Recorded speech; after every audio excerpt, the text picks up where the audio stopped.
Alright, we got a Polaris something or another here that we're fixing to put some ball joint on.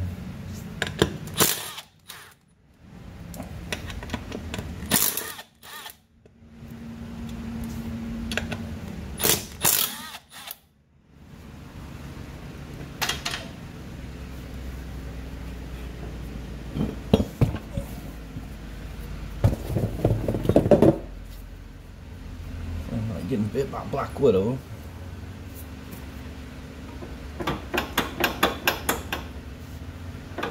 So no bait for bushing.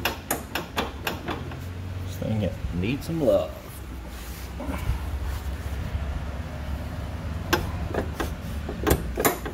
Yeah, that is not normal.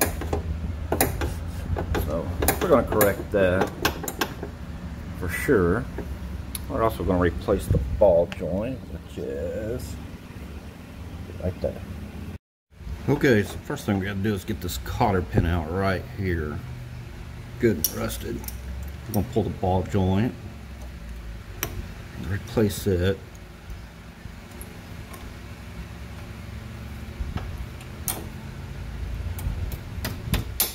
More than likely, this thing's just going to break. It's rusted and nasty.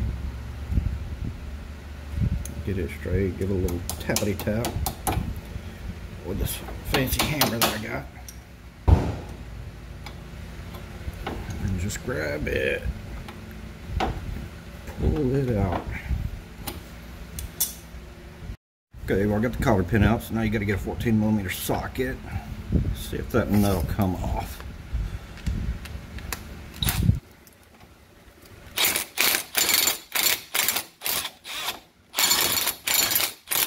That's what I was afraid of. So I'm sitting there spinning internally. So now I'm going to have to see if I can just put a little pressure on it maybe.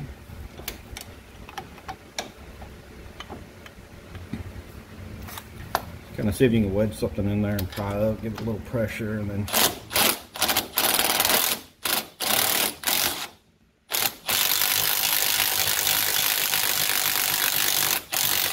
yeah, that's wishful thinking. Okay.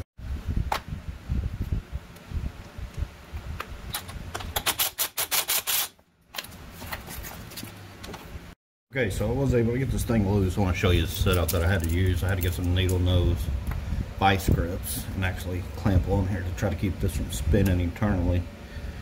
And once I got it to grab hold of it, I was able to get the nut off and it just pops off. And that's the guy we're going to fix. We're going to go and replace this ball joint as well.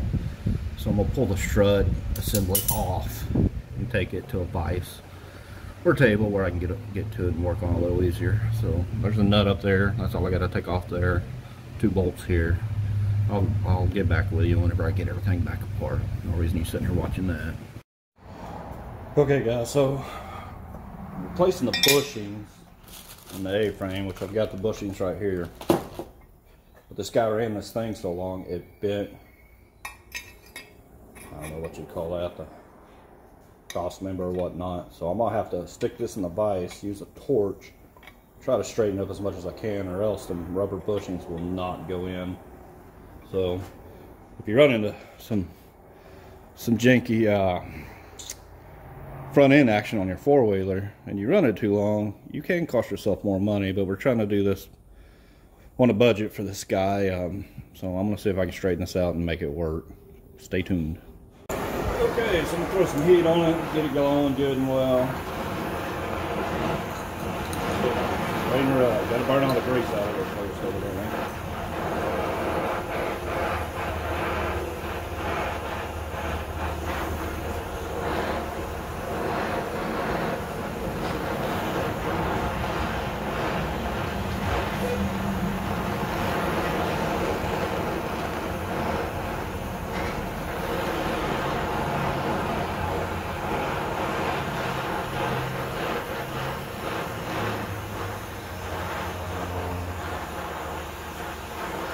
Guys, I apologize about all the clutter. We're on a table that we don't use very much in the corner of the shop. It kind of catches everything.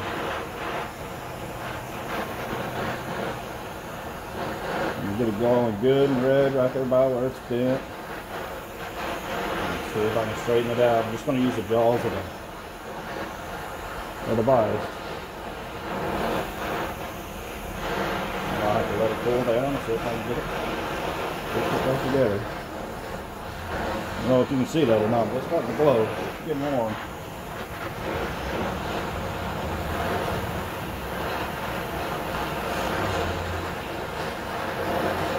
Okay, I'm gonna see if I got it hot enough and what happens. Throw the glove on.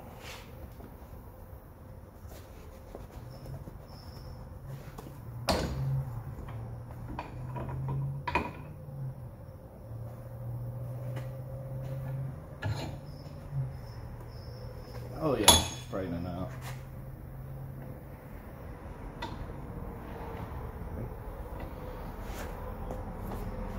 Don't know how well the camera's capturing that, but we're gonna let that sit there and cool off for a minute. See if we can. It's nice and straight now, so I'm gonna let it set in the vise, cool off, and I'll get back to you once I take it out of the vise. Okay, got the bushings installed. I cleaned the rod with some emery cloth. Got to make sure you get these spacers in between the bushing on both ends. Helps protect the rubber. Make sure your grease fitting's pointed up. Okay, so I'm gonna go ahead and install it. We'll get one side started. May have to give it a little love tap to get into where it goes.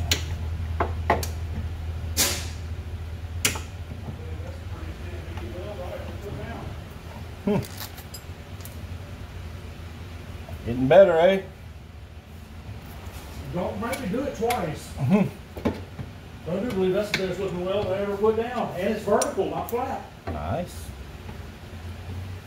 Don't ask me to do it twice because it probably won't look that good again. Have to get you a welding bed and get you out in the field. They won't let you use wire feed out in the field, I don't think.